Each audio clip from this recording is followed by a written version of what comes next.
Hi everyone, welcome back to Constantly. My name is Mars and today I'm going to continue and maybe finish It Moves. So we're on chapter 4. I'm going to put a link to the game and to the other videos below. So hopefully you enjoyed it, or hopefully you've seen some of this before. If not, there's a monster under my bed. I have terrible nightmares every night. Each chapter is a new dream that I have. It's been going on for quite some time, so let's see what's gonna happen today. Chapter 4, Anger Overload.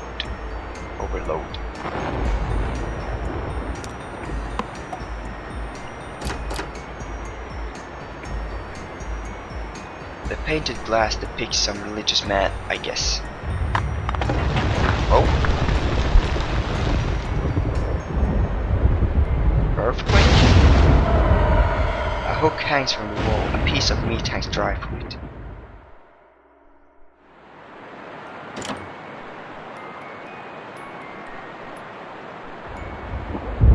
Wow, that was really cool lightning when you saw the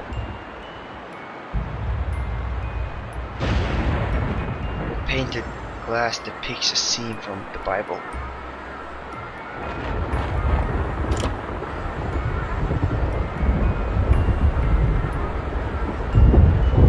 Fuck's that? Wait, can I go back? What the fuck's that? Fucking big spider. Various jars with disgusting stuff inside. I can see a hand, face, heart, brain, spine.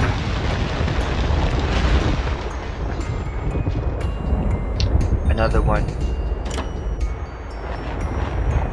Wow. Looks like the end scene of Cube, if you see that movie. It's really good movie. Really brain fuck.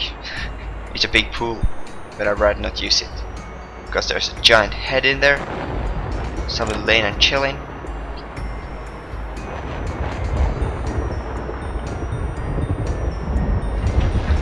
Picture depicts a couple of men standing in front of a... What the hell was that noise?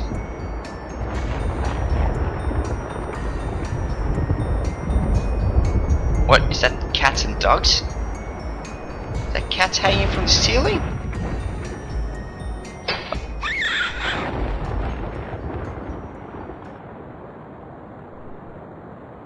Uh-oh. Uh-oh. Uh-oh. Uh-oh. Uh-oh. Uh-oh. Uh-oh.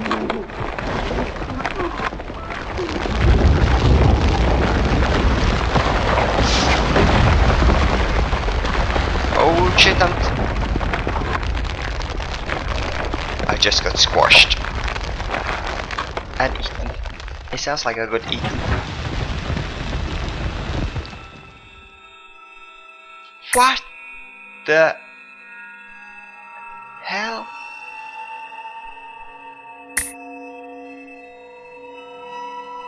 Oh, the mouth closes.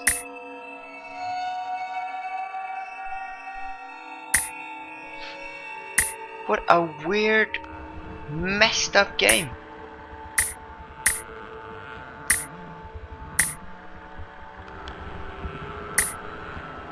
Okay, I think this is the same as with the skull. I just have to keep on moving. I just move and move and move, go through the same scenes until something different happens.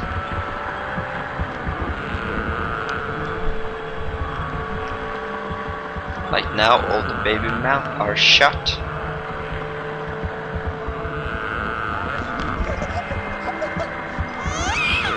And now when baby start crying, and it's just like, I don't want to talk too much because I feel like I'm just gonna ruin the whole atmosphere and everything. Baby's crying in the background now. It's just whoa, whoa, whoa, whoa, whoa, whoa. No, no, no, no, no.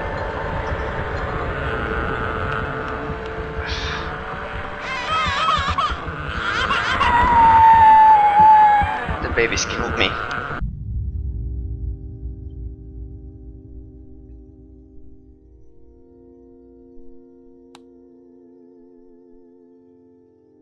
My greatest fears were realized in the winter.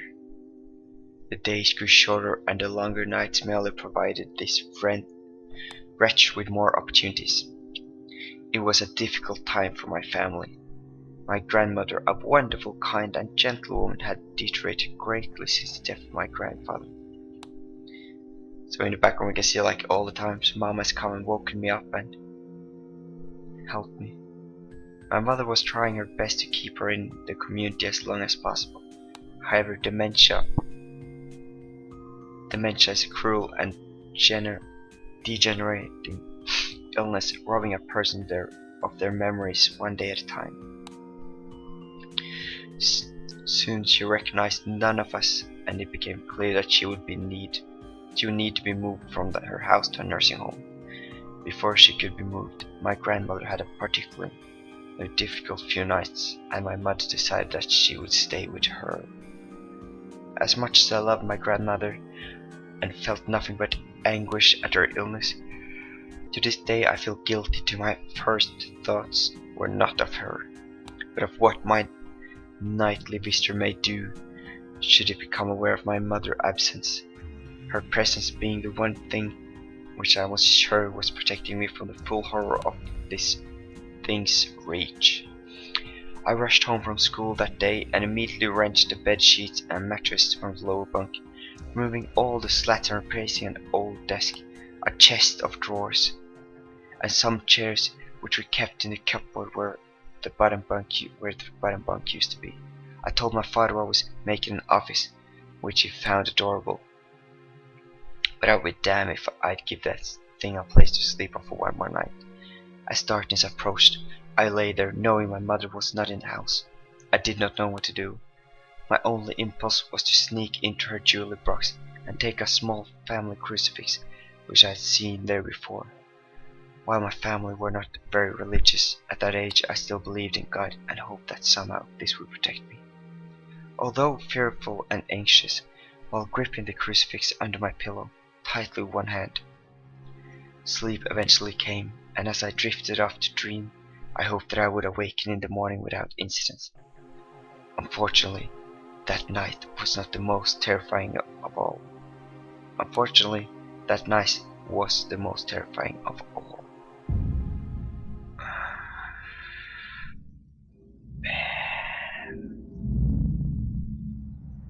Chapter 5: Urban Explorer.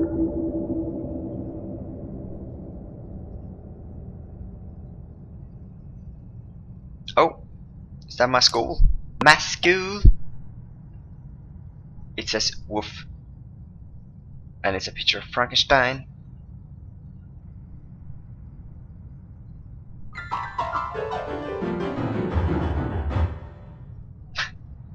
Me, fantastic at the piano. The feeling that something invaded your privacy even without ill will. The feeling that something invading your privacy even without ill will, it's still disturbing.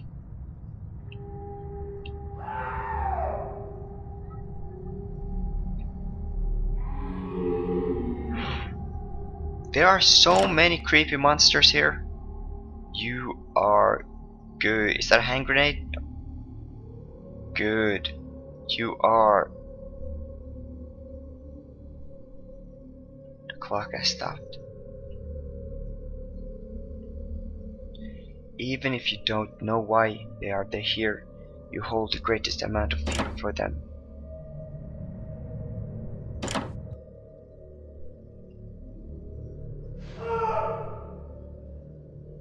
It's a triceratops.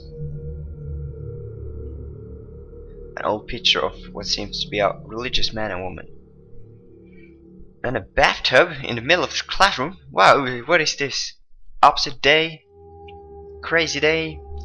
The sounds of screams are awful. They are even worse than when they are your own.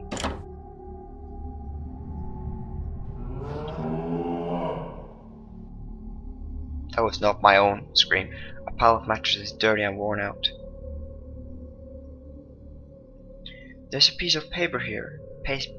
There's a piece of paper here. It reads, knock knock. Who's there?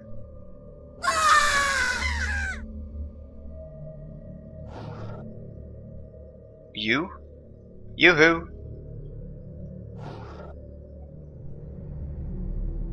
Butterflies. Whoa.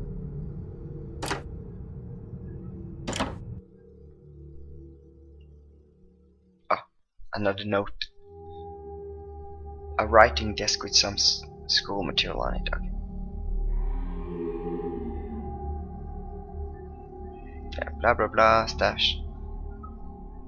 This looks like nothing's inside. Looks like everything's inside.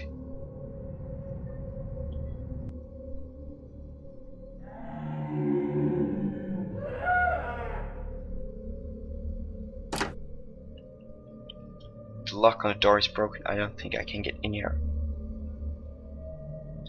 There are various school rules printed here. There's a hole in the wall where roots have grown. So I'm in the... What the fuck? It's a sheep? What the hell? What the hell is that? Oh, you can't kill me. What the hell are you? Like a sheep? Ram?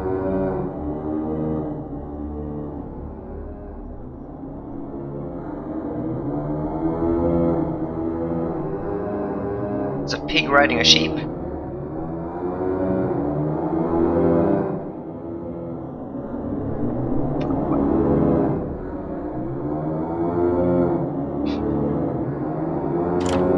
That's just fucked up. Oh,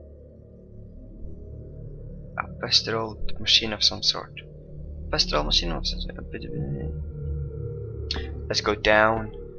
Further down. That's always the best to do. If you don't know where you are or where you want to go, go down.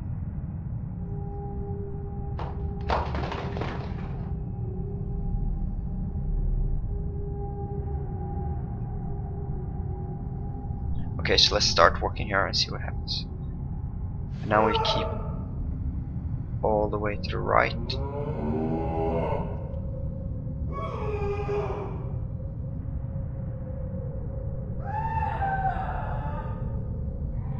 Someone's getting tortured.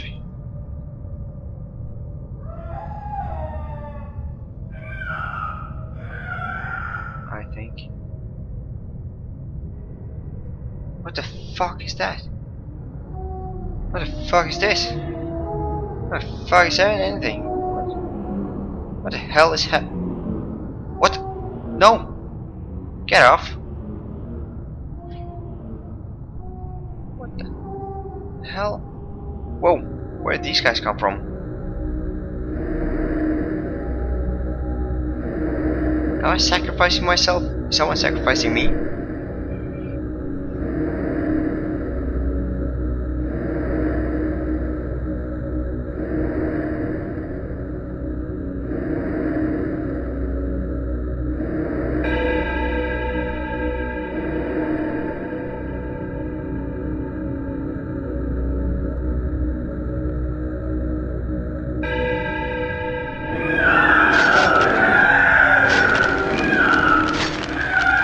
And now they're ripping me apart. If we could see like all the explicit stuff in this game, it would be so horrible. Dad, you're awfully quiet nowadays. Is there something wrong, son? Nothing. Are you sure? Is there something wrong with your new room? Are you lonely without your brother? No. Alright then. Where's my brother? Where is my brother? I haven't seen him the whole game. He hasn't even been mentioned like more than in the start. Where's he in all this? I woke gradually. The room was once again dark. As my eyes adjusted, I could gradually make out the window and the door and the walls. some toys on the shelf, and even to this day I shudder to think of it, for there was no noise, no rustling sheets, no movement at all. The room felt lifeless yet empty. The nightly visitor, that unwelcome, wheezing, hate-filled thing, which had terrorized me for night after night, was not in the bunk bed. It was in my bed. I opened my mouth to scream, but nothing came out. Utter terror had shaken the very sound of my voice. I lay motionless. If I could not scream, I did not want to let it know I was awake. I had not yet seen it, I could only feel it. It was obscured under my blanket. I could see its outline and I could feel its presence, but I dared not look. The weight of it pressed down on top of me, a sensation I will never forget. When I say that hours passed, I do not exaggerate. Laying there motionless in the darkness, I was every bit a scared and frightened young boy. If it had been during the summer month, it would have been light by then, but the grasp of winter is long and unrelenting, and I knew it would be hours before sunrise. A sunrise I yearned for. I was a timid child by nature, but I reached a breaking point, a moment where I could wait no more, where I could survive this ultimately deviant abomination no longer. Fear can sometimes wear you out, make you threadbare, a shell of nerves leaving only the slightest trace of you behind. I had to get out of the bed. Then I remembered the crucifix, my hand still laying underneath the pillow, but it was empty.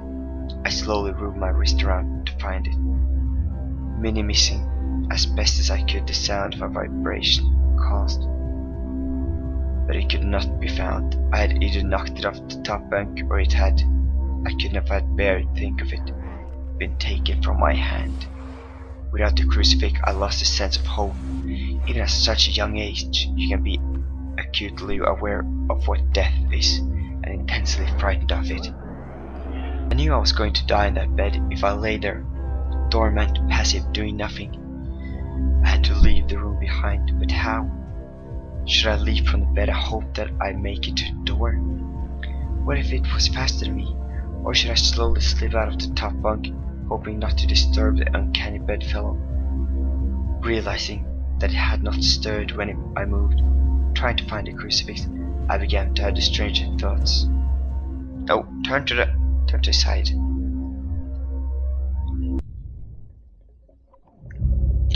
Chapter 6, Abyss.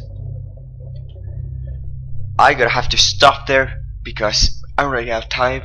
Hope you enjoyed this video. Please look at the other videos I made. They're basically more or less the same. Hope you enjoyed this video. Thanks for watching. Please subscribe, like, comment, or whatever.